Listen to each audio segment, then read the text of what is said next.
Let's see how it all pans out now. We head into the draft in just a second here. Bo is going to be the first pick already out in the open. We talked about it. You want to break open the map or play something on the left-hand side to go over water. Angelo is going to be banned out here by the left-hand side. Jean, Jae-young as well. Chloe, global ban. So a lot of the brawlers we've already seen before in this map are now out of the question, Trev. Yeah, I mean, I really like this Bo first pick. It may have not worked in the last series we saw, but it absolutely should have done. This is the thing, it should be working in those kind of situations. Byron's going to come in here as well. Should probably be paired with something like an Ollie. The Ollie's been, a big brawler on this map, so I think that would be a great shout to pair the long-range healer up with something that can go a little bit more aggressive. But then again, you're going to be feeding so many supers if you bring a tank into it. How adorable! It's a natural tandem. Eve going to be the brawler that traverses over water that this side's going to go with, and an added benefit is, of course, going to be the extra spawners. And one thing that spawners do, they're going to walk over mines regardless. They don't have a mind like some of these other real players, so they're just going to keep walking forward. On the right-hand side, full cheese strat. This is why we've seen brawlers like Doug and Gray ban. Trav's sick to his stomach right now. Look, it's going to be that Gray plus Doug, and that combination is so sickening to face off against. It's really frustrating to deal with. It is going to feed supers in terms of the Doug, but as long as the Doug stays ahead of the curve, I think it's going to be just fine for them. I'm curious what this left-hand side elects to do to try and deal with this. In my little notebook today, I have so far Eve is the best counter to Bo. Bo still gives super fast to his teammates. And Doug and Gray are two brawlers you don't want to have as supers. Once both of them are charged up, they can basically just walk ahead, Gray teleport in, Doug just does not die, and they can easily get a pick off the other side. Cordelia's very wise choice here as they can take someone out into the shadow realm of this duo that will just teleport in. Let's see who's gonna be in this first set of the series. I do hope it's not gonna be a 3-0. I do believe it will be, Trev. Yeah, this is the thing. I think the Cordelius is a great shout on this one. In a kind of composition that Reject has, you want to force these one-on-ones. You don't want them playing as a team because that's the entire point of their composition. So bringing in a Cordelius, obviously going to have to work to get the super in the first place, try to get within range, and then you're going to be feeding as well. So got to be cautious.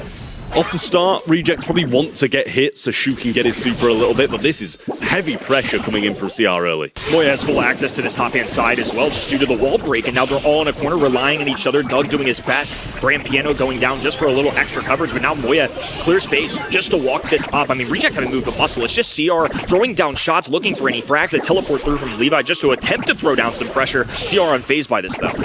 Yeah, I mean, that's a little bit of a waste of TP there as well. Grand Piano coming down again, breaking up some of their own grass, but it's not like they're trying to hide. They're very happy being, as the map says, out in the open. But Milcreo throws this one back. Super comes in from Moya, trying to get some damage in. Levi really low, and he's just not even going in. He's just trying to allow his teammates to try and get the kills when the heals aren't there. And that's exactly what they're doing. Hypercharge available now, but some shots going in. He won't want to waste that kit. And he does go down. I mean, Reject stayed alive for so long, but Crazy Raccoon get the game. Despite a little bit of a cornball strategy, I say little as if lightly. I mean, this is very much an attempt of just feeding supers. They haven't managed to do anything other than charge a Doug hypercharge. No kills from that as well. No real pressure coming out of Reject. And just CR definitely having their way. Moya once again flanking this right-hand side. Has the super available, looking for an isolation play. Doug left all alone. Certainly a weaker brawler. Doing his best in the Shadow Realm while the two other teammates take care of business up top. Milcreo secures a kill on Levi on the top left-hand end. And now CR have the numbers. This is much more difficult now, especially without Gray on the map. And this 3v2 certainly going to be favoring CR. Moya's doing exactly what Moya needs to do. Taking the Doug out of the way, letting his two teammates take advantage of the brawlers that are left. And brilliant plays from Crazy Raccoon so far. They're not stepping out of line. They're playing it really well. And now Shu also doesn't have the Gray to be able to TP in with this hypercharged super that he's able to provide. So it's going to be really tough to make use of that. Forced to use a super of his own, and he's going to get peppered down as soon as he's back. Surely falls here as Moya brings him into the realm. If anything, I think that saved him and preserved his life for a little bit longer. But Crazy Raccoon win the game nonetheless. Super scrappy Brawl Stars. Cheesy as hell from Reject. But CR come out on top.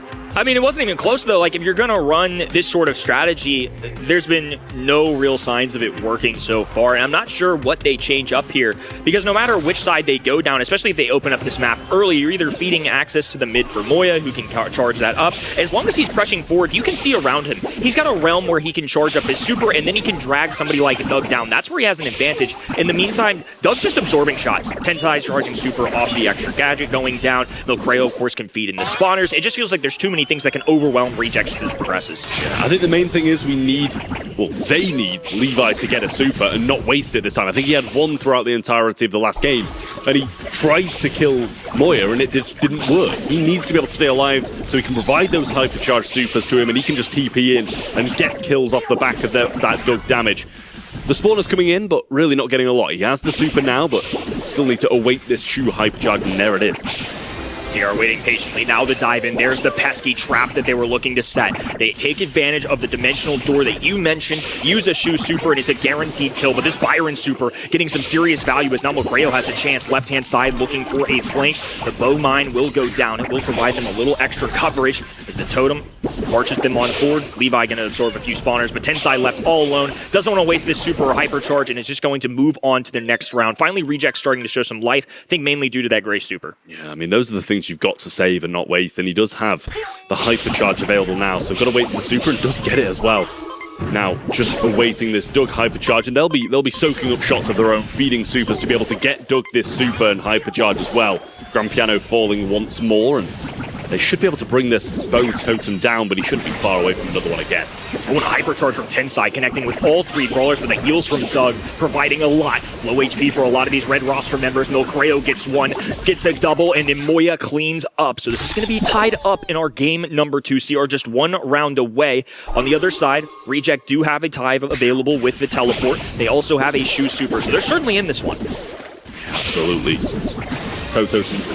Bow totem down again. There's the hypercharge. And I think he actually provided his super and hypercharge to him as well, so I think that might have been the most perfectly timed super from Moya ever. I think he wasted an entire Doug hypercharge there too.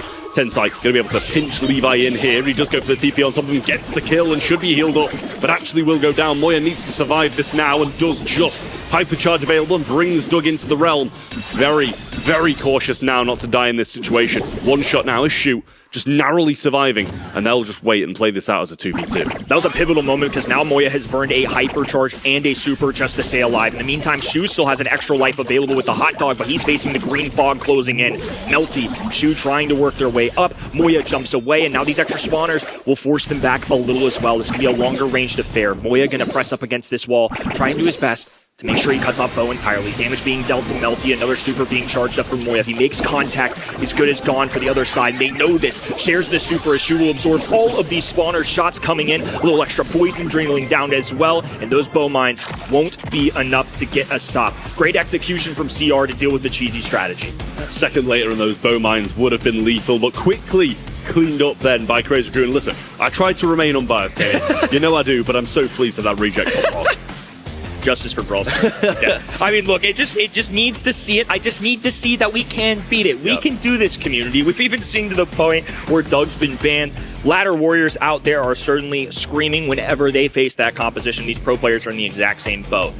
Look, Shu, that's a tough stat line. The DPS of 4, 0 kills. We know he did more than that. I mean, the extra stats, if you watch throughout that, he's going to be riding those extra lives. The first game was kind of blown, like you mentioned, with a little bit of good analysis. When that Gray super missed, they just weren't charging up shots to get a second opportunity, and as a result, that's a drop set. Reject, good attempt. Definitely showed more life in the second game there. I think it was a valid strategy, despite how cheesy it is sometimes. But CR were fully prepared for this. I think Tensai was just easily able to charge supers. The gadget, especially with advance out, can do some serious work in terms of cycling that. Spawners were on the ground at all times. Moya's mechanics were there. He was landing Shadow Realms. I think as that persisted, CR were just inevitably going to win. I was going to say, if you didn't touch on it, how well Moya played that as well. For sure. Really realming at the best moments. I think he wasted an entire Doug hypercharge in there. There was, he hypercharged the Gray was about to super in, he gets realmed, can't do anything. Waste of absolutely so much of their kit. So, lovely stuff overall, I think, from Crazy Raccoon. I don't want to, say Reject played bad. There's not a lot you can do with that composition when a player like Moya's doing as well as he was. For sure. I think Moya's in a spot, too, where sometimes he gets overshadowed just by three-time champion Tensai. It's kind of hard to occupy the amount of star power on that team. But for me, I think he's arguably one of the best players of 2025 as a season as a whole, especially in the postseason between LCQ and the World Finals. He was a man that stood out to me for sure. Definitely picking up for his team here after they desperately need a win. The opening month did not go their way. Now as we progress towards open business, I see a brawler that's been very popular in EMEA in the band stage, and that's going to be Ziggy. It's somebody who got a major buff, and for me, I don't expect to see it as much in East Asia, but tomorrow when we're over at EMEA, I think you're going to start to see more shades of it. Fink's going to be first overall pick for CR. Very safe, very dependable, something we've already seen today. Yeah, I mean, you can't blame him for it, really. It's not a bad first pick at all. As you said, safe and dependable. You can't really complain about that. That's the majority of things that you do want on Hot Zone. We're over to the side of Reject now. Question is, do they go the grey again and try and TP once more? They quite easily could. That's the thing. It's not like Finks has got masses and masses of DPS to stop them. Chester going to come in. Another one of those more versatile brawls that we've been seeing at the moment with Spike banned out. It's kind of a logical pick. Yeah, if they go gray, they could set up for a later aggressive brawler or a tank to go through that teleport. But on top of that, I see Finks on this left-hand side, bow not banned, so they could go for a bow mine. So I think they'd have to watch out for that, because you can just cover the bow mines right on top of that teleport. The second they pop out, of course, they're going to be triggered by those mines. A lot of the times, those teams will be running the extra supercharge from the new totem as well. That's one reason that bow has certainly escalated up our meta. A lot of the times, though, just in the early onset, they're going to be looking for some anti-tank. Just a lot of general coverage going down for both these teams. They're not overcommitted to a certain strategy. Yeah, well, the Ruffs is being brought in. I think that kind of leaves the Draco to be desired for their side. Feeding those hypercharges over to him can be a huge thing and can really decide games. So now it's a question of whether a Crazy Raccoon want to go quite heavy on the kind of tank defensive side. Finks doesn't have masses of DPS, and his super's not going to stop someone who's in your face. So something to just kind of be a little bit cautious about. But so far, I really do like what Reject have brought to the table. Just seems super versatile, and they're going to take the Draco away. Just ensure that Reject side's not having that as pretty much their dream brawler. I'm curious if they round this out with something like maybe an Amber for a little area control. I mean, the right-hand side have not really committed to a tank or something more aggressive, so I wonder if they want that. Instead, they're just going to double down. I think Kenji is certainly in a fine spot against the Colonel Ruffs. They've got the Draco as well. If you're playing open business and you're this right-hand side team, I feel like you can try and do something like a hard counter in Shelly if you really wanted to, maybe an Otis for the fat splatter / the mute button, but clearly you're going to need something here. I think if they went something aggro or tanky at this point, they're just kind of forcing it. Yeah, absolutely. And they're going to get the Nita, and I don't mind that at all. The Nita Chester combination, Ruff's going to be fed a lot of supers as well from these tanks and assassins coming towards him. I don't mind this at all from Reject. I really don't. They've just got to hope they're not going to be overwhelmed and pinned in spawn. The Chester Nita have got a lot of work to do. Absolutely cut out for them, but it's a game that they should do very well. The only thing that I worry about is them maintaining the objective. I think on paper these are good matchups, but this map doesn't naturally fit Nita as much. I mean, it wouldn't have Shelly or any of those other hard counters I necessarily mentioned too. Certainly a lot of work to be done for Reject. This is a very aggressive, tanky strategy, one that is setting up for fireworks on the CR side. They're up 1-0, trying to right the wrongs of month number 1. Meanwhile, Reject just trying to find their legs in this multi-finals, in this 2026 as a whole. Pro staying in the zone so far in a matchup against Levi in the mid. Tensai. Getting a few bounce shots from Melty. Will get his super and get this wall down, and he'll just get obliterated by himself and Levi. Moya. I mean, he's in a good position, but he's got a bear on him now, and that's going to be tough to deal with, especially when he's going to be running that bear with me, faux fur as well, just healing it up. And now Reject do take the lead, and Draco pinned it all the way back in spawn. Shu will have to maintain on either the Draco or the Kenji and just fire down shots, or just try and work with where the walls are not down. That's something that this strategy kind of contrasts a little bit, but another bear going down or a Demogorgon at that as well. Moya being forced away, and they're not able to maintain any positioning in this mid. I really thought that was going to be more of a struggle for Reject, but they had an early lead. Now they're getting hypercharges down. They're wasting Milgreo's super. This is awesome stuff coming out of Reject. Yeah, I think they're pretty pleased about the position they're in at the moment, and these bears just chasing down the tanks and assassins of Crazy Raccoon, and power-ups pretty much across the board here. Nita just awaiting one of his own, but that's just thrown a little bit further up the map and breaking some of those walls to stop Draco having a fun time. And they're just getting destroyed here, everywhere on the map. Yeah, CR are circling this entire hot zone, but they haven't found a way to penetrate yet. Milcreo forced all the way back, despite not necessarily having the range game. They've completely shattered the map with the wall break. It allowed for them to set up success in the middle of the map. Nita was cycling, I don't know, 3 bears at least there. The paper matchup certainly paid off there. I think my brain's so used to seeing something like Ring of Fire, where in those wide open spaces we get all these area control brawlers, but instead, even with the wall break, they're positioning Nita very well to take those one-on-one matchups, and it's just super feeders. A little too aggressive out of CR, maybe not setting themselves up, especially when there was a 6-pick available and something like Nita that worked out really well. Well, that's one way to bounce back then for Reject, and much better start this time for the Kenji, who gets 2 of them super low and just narrowly misses his super on both. But Milcreo and Moya have this zone at the moment. There's the full first wall break going down. Took a bit longer than last time. And Nita yet to have a super as well. Gets one now, but Tensai going super, super aggressive. And Shu just invulnerable for a second there. Now being pushed all the way back to spawn, and the Nita there doing a job on Milcreo. Look how many shots Milcreo had to exhaust just to take down the bear. I mean, it's free supercharge in general, no matter how you spin it, no matter who they lane. Kenji has to walk forward, Draco has to walk in a straight line. They're going to be able to feed supers. Tensai finally grabs a kill. CR doing their best to maintain a little positioning in this mid. Now with the Fink super going down. Shu's still standing tall though, despite the slowed down shots. Reject building a lot of time in the middle. Tensai trying to dive forward, but just to no avail. Reject have an answer for everything CR are throwing at them. Well, hypercharge there as well from Levi, and he's kind of just left a bit of a loss of what to do with it, considering everybody just ran away when he popped it. Tensai gets super. Might have been useful to use that hypercharge there, but cycles it out, actually gets a good shot on someone else too.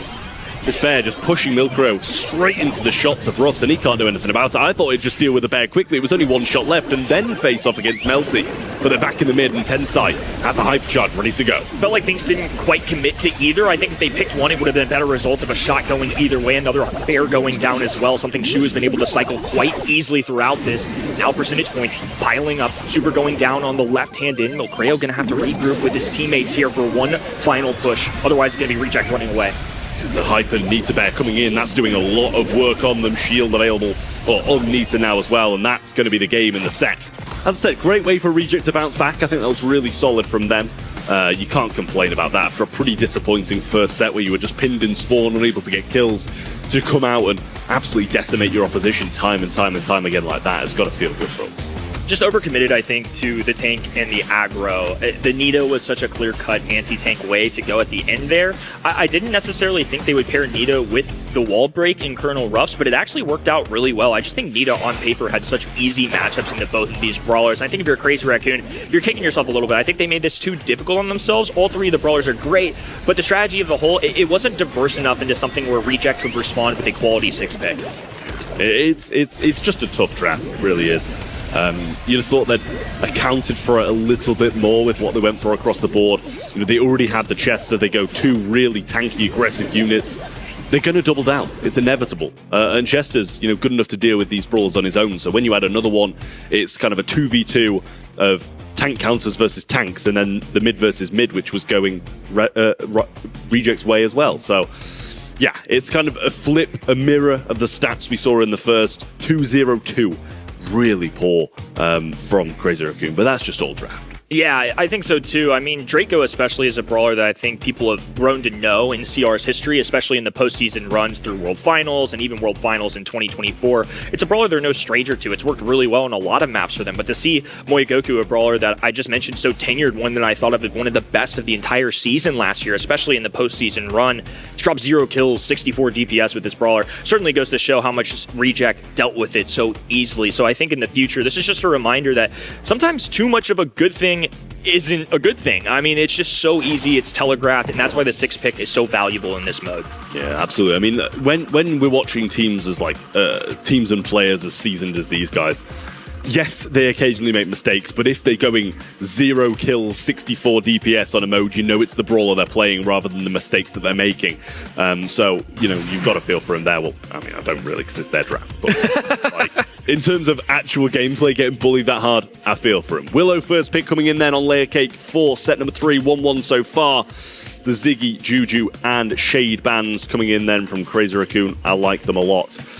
Crow, Ems, and BB across the other side as well. So we're probably going to be seeing a lot of BB bans in general just because it kind of slipped through those globals. So smart, I think, from Reject to get out of the way with the first pick going there. Was it? Two particular brawlers I'm looking out for from an aggressive standpoint. Ali and Mortis come to mind, especially when you look at the ban stage there. I think that's partially the influence for going Willow first overall. You not only get a thrower that can sit behind those walls, but you also get one that deals particularly better with those aggressive brawlers. If they charge at you head first, you can hit them with the super, make them walk their way backwards, even do damage into enemy teammates. So I'm sure that's part of the influence for that. Yeah, it's smart. It really is. You need a thrower, or you don't need one, but when they're available, you want to take them, and one that can counter tanks is definitely a good shout as well. So smart. Mortis coming in then along with the Squeak, a bit more aggression from their side, and the ability to evade a few more of those Willow shots is definitely welcomed, rather than bringing in something super aggressive and tanky that kind of just walks. You're able to dash a bit more as well. Curious if something like Cordelius comes out here to try and deal with that Mortis specifically. Squeak from the long distance is going to be really frustrating, can obviously tag those walls, and the Squeak shot around it can kind of go through. Interesting strategy, and I think a well-rounded 2-3 turn there. And now I think if you're CR, you have to learn from past mistakes. They got to make sure they're well-diversified in dealing with this enemy composition. So Spike, for multiple reasons, he's a great brawler as a standalone. I don't think he's always seen as the greatest into Squeak specifically, but he does have popping pincushion, he does have life plant, and not only can push enemies back now with the Buffy, but on top of that, it's an anti-aggro, and I think that's very important when you see something like a Mortis in your face. Yeah, I mean, he does so much damage with that popping pink. It's a good gadget, man. It's really good, especially into the aggression of Mortis as well. Kaze comes in then, going to try and contest the Mortis for that mobility and that first star as well, so I like that from the side of Crazy Raccoon. And yeah, just to go back to Spike, really solid. Obviously going to be able to fight off against the Mortis and probably stop further aggression too.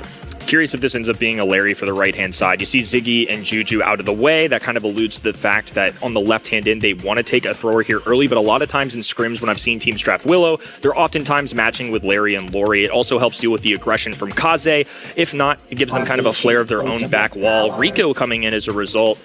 It's one that East Asia, I think, particularly on this map, has used a lot. It's not one that I've necessarily seen in at least this much in other regions, but clearly it's working out so far. I mean, a lot of these teams are answering with Rico in their drafts.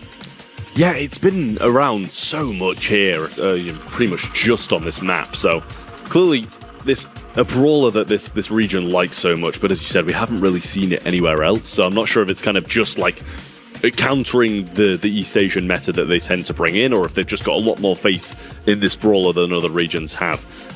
But it's done okay. I'm not massively sold on it. It's not been bad, but it's not been like, oh wow, other regions need to be picking. Yeah, outside of when Shatapa was playing this, it didn't give me a reason to necessarily put full faith in it. Certainly a good brawler overall in the game, I would say on the tier list standpoint, but I don't necessarily see the vision as much specifically for this map. It just must be one that they're confident in, like you mentioned. Start out though. Blue Star actually swinging to the Reject side. I was curious to see who would win that battle between Mortis and Kaze. It's actually going to be the life plant rather than the popping pincushion here as well. So he throws that super aggressive. I don't know if they're just kind of awaiting, see if they can get someone knocked back with it. But it does give a bit of a heal there to Tensai, who's going to switch forms, try evade that super, and does quite nicely. We'll take the 1v1 against the Mortis. Both of them missing quite a few shots there. And Tensai will actually go down and further Reject lead. Melty capitalizing on what felt like a mistake. The life plant once again being thrown out. It's a way to bounce back the enemies, but also be a giant meat shield for you. Allows Milcreo to kind of walk this forward right-hand side. Melty has a supercharge up. He's flashing it a few times, kind of daring CR to walk forward. I think Tensai, especially if he gets a dash off, can dodge this rather easily, though. Mortis going super aggressive, and Rico super really not doing a lot, but Shu will pick up the kill, and Levi really low. One curveball away with that damage gear. It's not found. Shu going hyper aggressive, trying to bait the super of Moya, and Squeak throws one out on the left-hand side. Time's getting low, and Crazy Raccoon are eventually going to be forced to make a move. Yeah, 0 kills so far for CR. I mean, this is definitely not what we're used to seeing out of the big dogs. Melty still standing far away as Levi's going to be lobbing up shots, and Moya going to get in a really good position here. Has a super as well, so if Shu decides to dive at him, guess what? Mind control going down. Going to be running straight at Squeak, the squishy brawler, and his teammate. Spike lobbing up shots as well. The needle grenade's not doing enough, though. Life plant on the ground as a shield, but they're slowed down. They can't quite walk up there in time. These bounce shots from Melty, perfect. They need to buy just enough space and time with only a few seconds on the clock. CR doing their best. Shu just running away to the other side. If they get a double kill here, it doesn't matter. The man that they needed was Mortis. That was actually such a smart play. Yeah, really, really smart. Knowing that, you know, the 5 up, the blue stars on the Mortis, and the 2 of them are only worth 5, you know, you can just go. And I don't blame them for it. Really, really smart plays it is. And Reject, you know, they had a tough time getting to the monthly final. They eventually made it here. Giving an upset to Crazy Raccoon in this situation would be absolutely wild. Blue Star yet again goes Reject's way and forces Crazy Raccoon into this aggressive position. Love that decision-making at the end. Just an automatic checkmate. Sure, it was anticlimactic, but it was really intelligent from Reject. So once again, the same start. Blue Star. CR have to find a way to just grab kills at this point. I thought this composition was a pretty decent shout. I wasn't leaps and bounds favoring either of them, but I certainly thought this would be a more even fight instead. Despite Reject, what felt like being on their back heels for an entire 2 minutes or so, have still found the way to be the only team to grab kills. Yeah, absolutely. Well, just CR waiting. They waited a little bit too long for the moment in the last one and were cut a bit short by the Mortis just running away. To want to try and get a bit of an earlier kill this time and flip this lead back in their favor. Shu going in and will get the kill. Didn't see Moya using the super, but they will get the trade thanks to him burning down. And that will give Crazy Raccoon the lead for the first time in this set. Change of pace. Moya is still holding on to that super as well. Didn't actually use it. Mortis diving in. Maybe he was anticipating that Melty would follow up with the super of their own from the long distance, so I think holding on to it. Now Akaze, Fanstorm going down. Levi going to be blind as a bat. Gonna be back all the way into spawn. This time, let's see how CR deal with the pressure, because we know Reject did well in game number 1, but right now it's CR under the gun. Well, another Rico super goes and misses. Melty Bouncy Castle here to heal up, but it's 5-3. Still in the lead, Crazy Raccoon and Moya trying to push out, but Levi around the right-hand side. Good pinch in, and super available for the Mortis. So that's something they've got to be extremely cautious of in these back lines. Levi cutting off this left-hand side as well, so if Tensai dives forward, it's going to be slowed down and knows it too. Going straight at Shu here, really interesting decision-making, as that's an easy frag for Shu. Going to follow up with the Creature of the Night, and now it's Reject leading the way. Going towards the back spawn, 10 seconds to go, and Tensai has to climb his way up the entire map. Moya, no shot in line for this super, and Melty distancing himself left-hand side as Moreo throws one down. It just looked too easy. CR never really had a chance at the end. Once again, missing the moment. Reject, this team that was ruled out. A horrible start. Didn't even technically qualify here today. Are somehow leading the 2025 champs. This would be quite a shakeup in the region if Reject are able to hold on. And due to them coming in very late into this monthly final, they also didn't have as many scrims as other teams. Seeing them now, they look very different. They're about to beat none other than the current world champion. And Crazy Raccoon, we mentioned it already, they really seem to struggle against their own regional mates. They win in those internationals, but they can't make it into monthly finals consistently, or into grand finals in the monthly finals consistently. This year, with so little monthly finals, they really need to make those count to make it towards World Cup and World Finals. I mean, it's a tough position for them to be in, you know, having an opponent who they didn't think they were going to be facing to start with. Don't get me wrong, it's tough in itself, but that opponent being rejected, it makes it really difficult when they're a team of this caliber, who obviously haven't qualified, been thrown into the bracket, and you said, you know, they may have had less scrims, but in turn that's less data for them to work off, and maybe they were already preparing for a different team. It's kind of thrown a bit of a spanner in the mix, and don't get me wrong, I'm not making excuses for Crazy Raccoon, because Reject are just playing better at the moment, but you know, it's got to be tough for Crazy Raccoon at the same time. No excuse from me either. I think CR, if you're in their spot, they've been training for the monthly finals, and now they're playing a team who, again, they lost twice in the qualifier stage. Sure, they were close matches, but nonetheless, the expectation just has to be higher. When you look at the big picture in this region, Zeta Division won the first month. They're leading the way. CR, with Fennel removed from the equation, have an opportunity to go the distance. They should be easy favorites on this lower side of the bracket to gain points. Instead, they're dropping the ball right now. Still a lot of Brawl Stars left to be played, but if they lose this match, it is red flags for me for the rest of the year. And before Reject came back into this monthly final, they would have faced off against Feasible Gaming. Crazy Raccoon versus Feasible. What we just seen from Feasible, I think that would have also could have been a 2-1 now for Feasible at this stage. They played super well against WWL. They're waiting in the semi-finals, and I'm not sure now if we still get that match today, Crazy Raccoon versus Feasible. Right now it looks like Reject are going to be the one moving on into semi-final number 2. Double Swoosh is the next map. Again, Sandy's going to be banned out here. 100% ban rate so far on this map. Chester and Spike has had some great showings already today. They just have a lot of area control, a lot of damage, and do well on a bushy map like this one. Bo now coming in Trev. We do like that. Yeah, I mean, I love the bow here.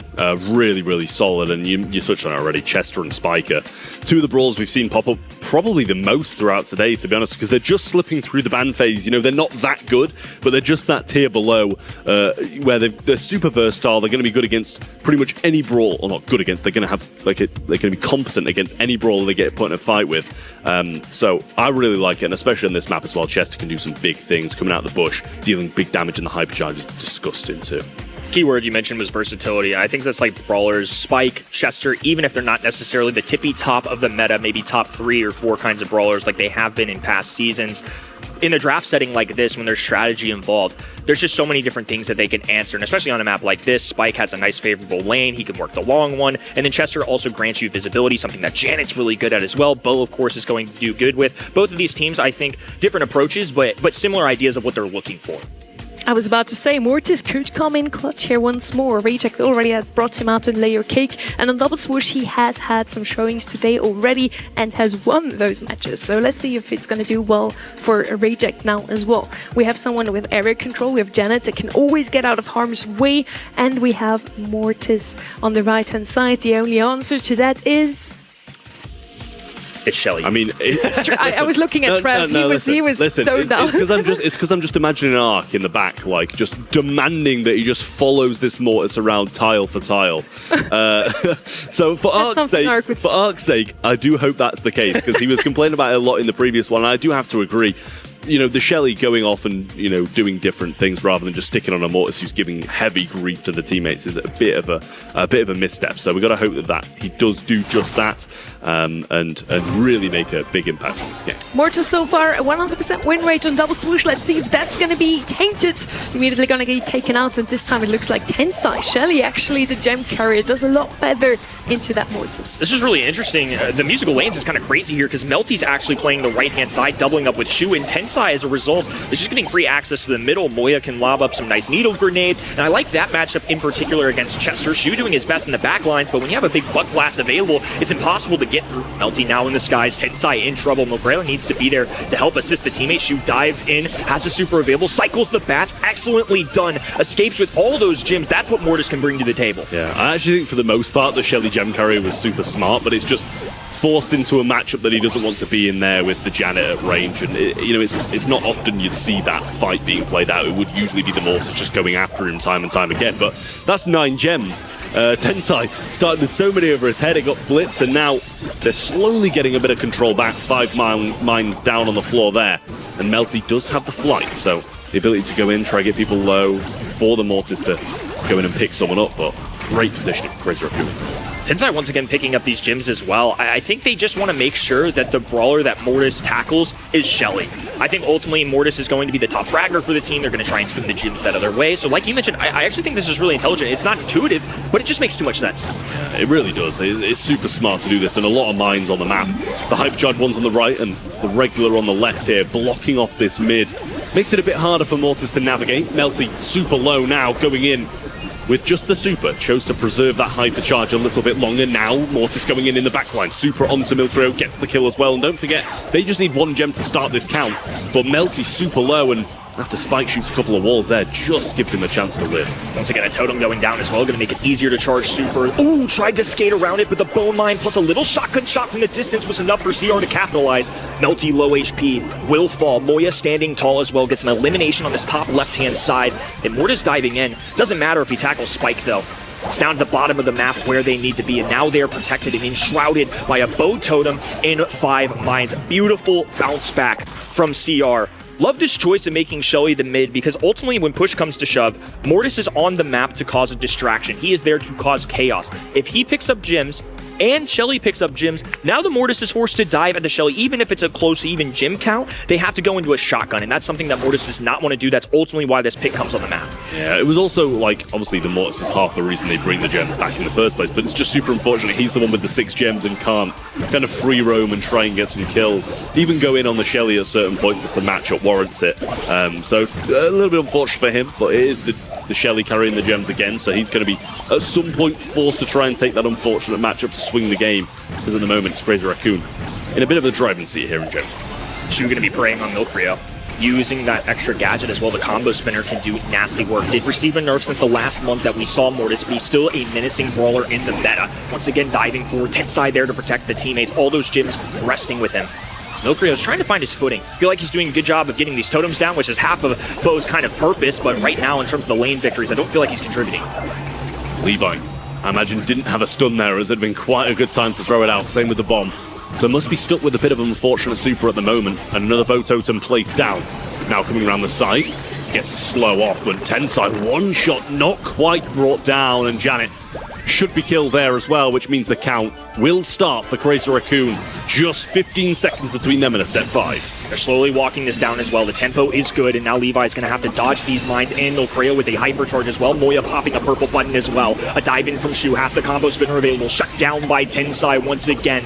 The Shelly is just too much. Reject were so close to guaranteeing themselves when guaranteeing a semifinal. Instead is a desperate CR clinging on to their tournament life and dragging us to a set 5. Either you follow the Mortis around with the Shelly, or you just play her in mid and make the Mortis come to you. Tensai on that Shelly as the gem carry. That was a big frame play by Crazy Raccoon. And with that, we're now heading into set 5. Another very close series here. I'm super happy to see that one.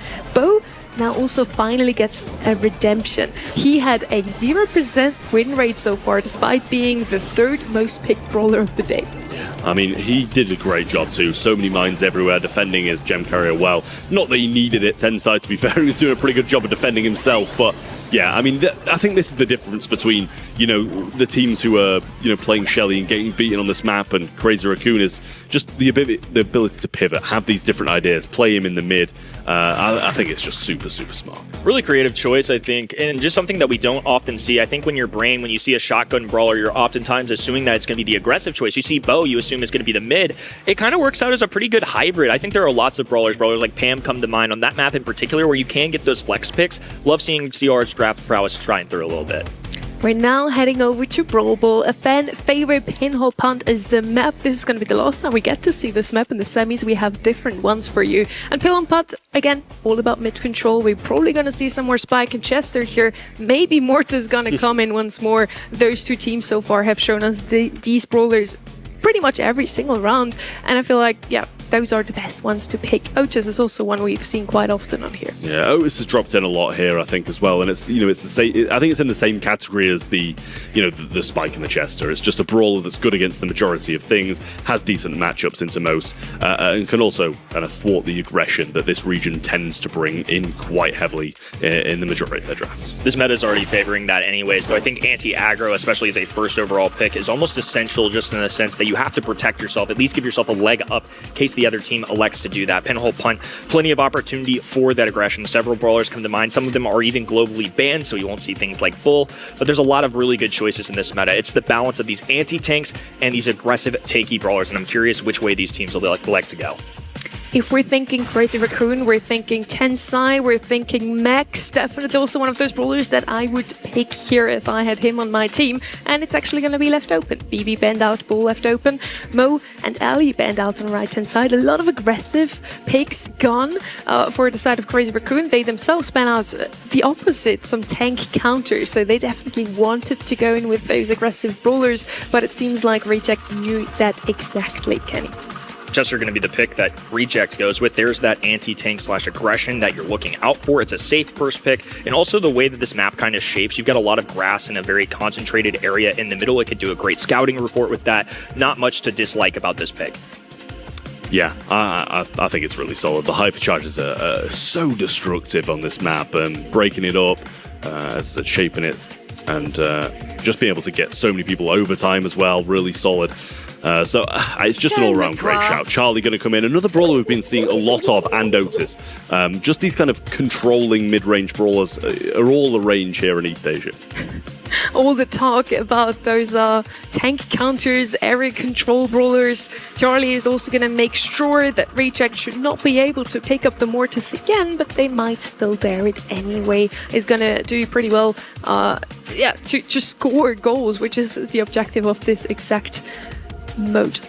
Second pick now for Reject, we already have a Chester, we have the area control, maybe something with range. Pierce was banned out before it is left open. It's going to be the opposite, some aggression. It's not Mortis, it's Kenji this time around. Why do we favor the Kenji here over Mortis again?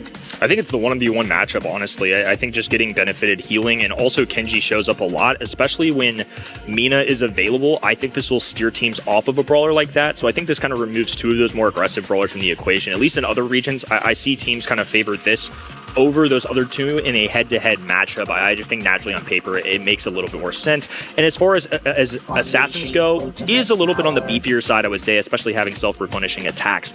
Rico coming in once again, a brawler that I don't dislike by any means, but again, this just seems like a little flare of East Asia coming through, where it's a good brawler, but not one that I anticipated seeing this much. Max, maybe? As you said, Rico brings in that flair from the East Asian region. Max will be the brawler for Crazy Raccoon to bring them what usually gives them the edge over their opponents. Maybe something with a bit more damage though, because Kenji is already a menace on the right-hand side. They need something to account for that. They already have the Charlie, the Otis. Now a third tank counter that Kenji is not going to have a great time, Trev.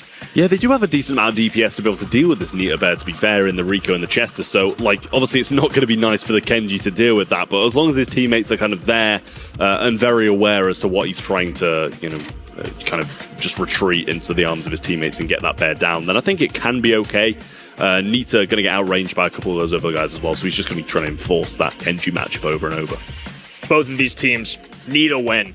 No other way around it. Reject left for dead. Got granted an extra life due to a disqualification. Of course, CR have a large standing in this region, in this global stage. The three-timer Tensai has to find a way to win in the regular season. This is going to be a big moment for East Asia for the remainder of the year. Absolutely. Both of these teams desperately needing a win on the board. Melty pinned over to the right-hand side. Now Nita Bear comes in, and that's going to be popping the faux fur as well. Melty with super in hand needs to try and defend his teammate, but I think this is going to be a goal.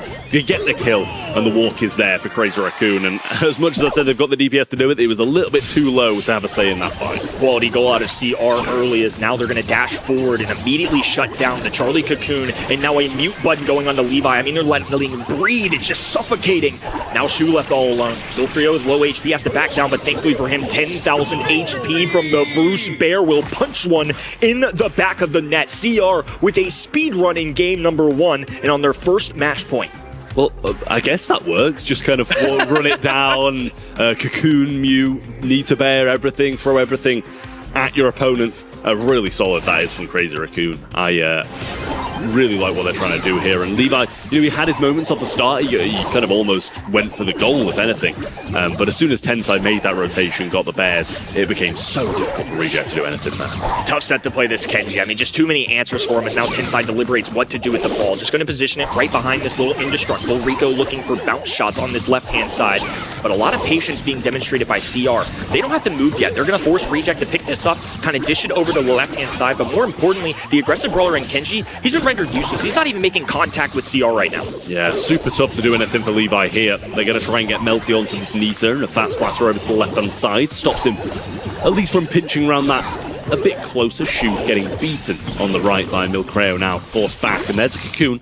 That leaves him in a bit of a tough spot. Should feed some super to the Nita here as well. Can't quite get away, just narrowly getting behind the wall and using the gadget to heal up, but Shu on the right-hand side really putting a lot of work in. Red roster feeling a lot of pressure. They haven't been able to manage kills, not really charging a lot of utility. Sure, Su's got a super. Melty has one as well, but if they don't make any contact, it's not going to make any difference. Kenji just been so useless in this set so far. It's an uphill battle for him. It's a good brawler, but into a very difficult set of matchups.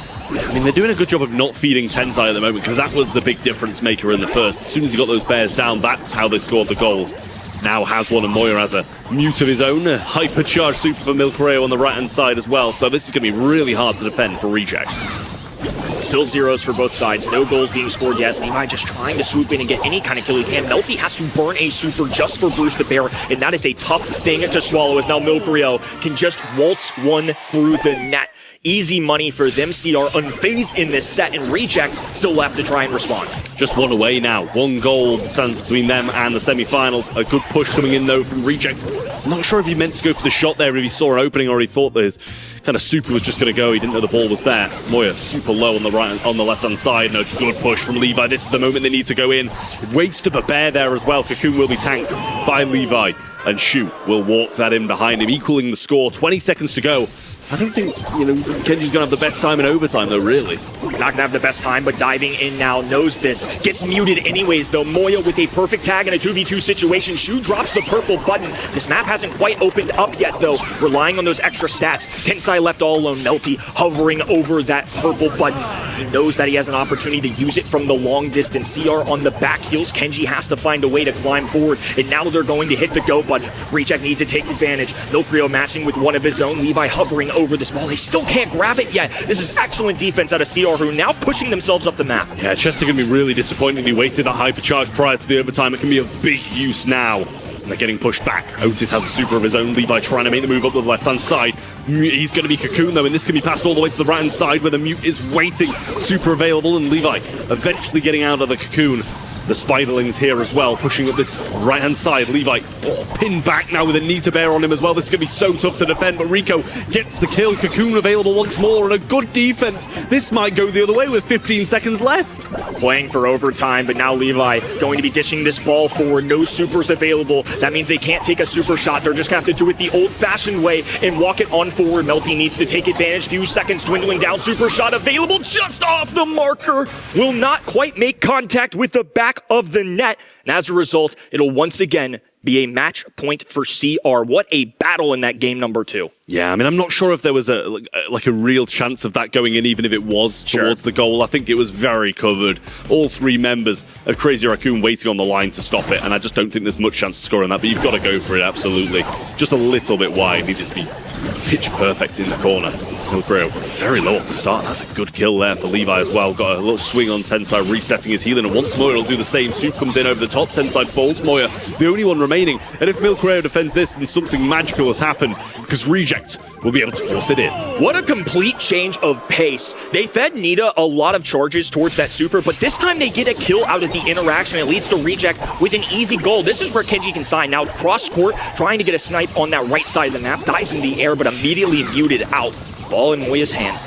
They debate where to kick this ball. A super from Melty will deter him from that right-hand side. Misconnection there from the super from Milkrio. It's still numbers, though, and especially with Bruce the Bear in their back pocket, they're going to be able to walk forward. Ooh, I thought maybe they were going to slide one through, but good heads up from Shu. Yeah, it was forced back onto the line. It gave Nita a bit of control, but well dealt with afterwards by, I think, one of the very few times a slobbing super from Chester actually would be quite welcomed.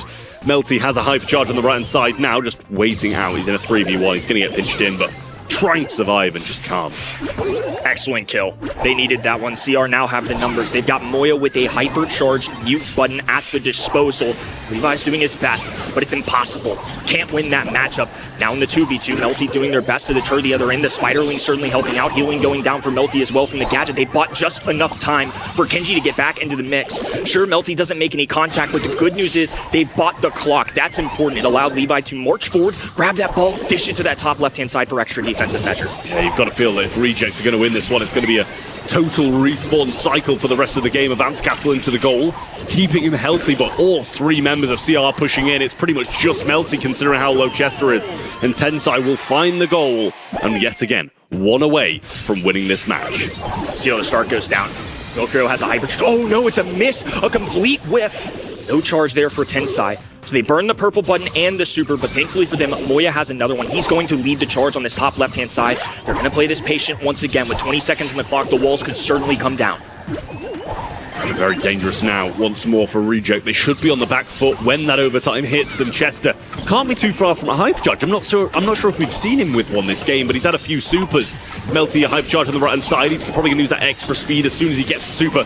Now the hyper coming in from Moya. Wants to try and get a mute here as well. It'll be a nice one to get at this point. Hyper charge being used by Melty now, and just defending on the backlines. There's a mute on the Chester there as well, but they're yet to push this ball in. Bouncy Castle's not going to do anything. He goes for the ball, but gets cocooned. And Crazy Raccoon cut that one short and head to the semi-finals. Certainly concerning result. 3-2, pushed it close, especially against a team that didn't even qualify through their own merit. Nonetheless, Reject playing with house money and doing a good job of pushing this squad to the limits. I think the one thing that came back to bite them was that Kenji pick, though. I mean, the one kill, sure, it had a little DPS. It had its moments. It led to maybe one goal for the opponent or for their teammate, but other than that,